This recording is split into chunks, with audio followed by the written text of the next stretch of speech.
have a seat on the table for me. Okay. Emma, how are you feeling today? A bit nauseous, undecided, anxious, all at once.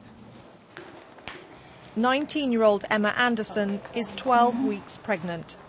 She's about to see the fetus growing inside of her for the first time. This is the head, the body, arm, and 12 weeks I actually can just look at it and tell how far along you are just by the size of it. But Emma has chosen not to have her baby.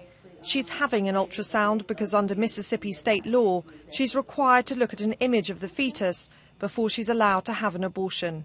The thought of me carrying a baby full term and then thinking about giving it away, I couldn't bear that because, you know, I grew attached to it. But then bringing a baby in this world that I couldn't take care of, I can't live with that either, so. Emma is having her termination in Mississippi's only abortion clinic. She may be one of the last women to have the procedure here. In the next few days, a judge could shut it down. Help us to be faithful witnesses for who you are and for who these babies are, Lord, in Jesus' name. Protesters from the local churches gather outside most days and try to dissuade women from going inside. You might want to be careful. Some folks that come here kind of angry. But this clinic is not just facing religious opposition. The majority of Mississippi's politicians want it to close too. In many parts of America, it's now harder to get an abortion than at any point since Roe versus Wade. And that's because of laws being passed in parliaments like this one.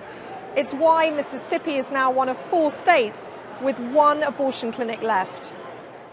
Terry Herring is typical of the pro-life lobbyists who have been working with state governments across the country to restrict abortions by imposing so many regulations on clinics that they can no longer operate.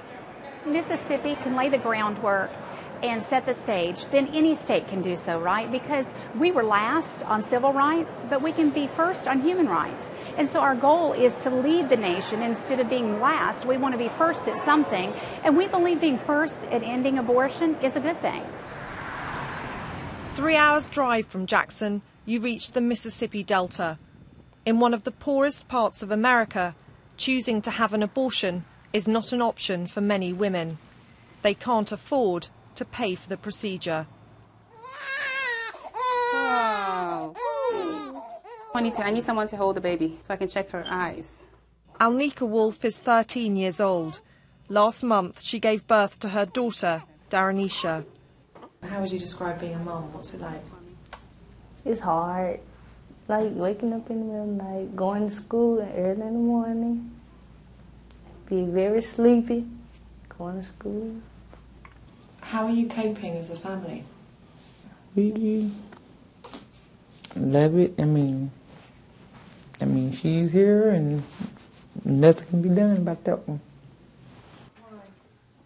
Nurse Jeanette Ratliff has been working with pregnant teenagers in the Delta for 17 years. She's worried that if the Jackson Clinic closes, more of the region's women will have unwanted pregnancies. I think it'll be bad. I'm thinking we'll have more infants born to moms that really don't want children. So, you know, you're going to end up with a lots of abuse, lots of neglect. What did you eat? Emma Anderson chose to become a mother 2 years ago when she had her daughter Jacqueline.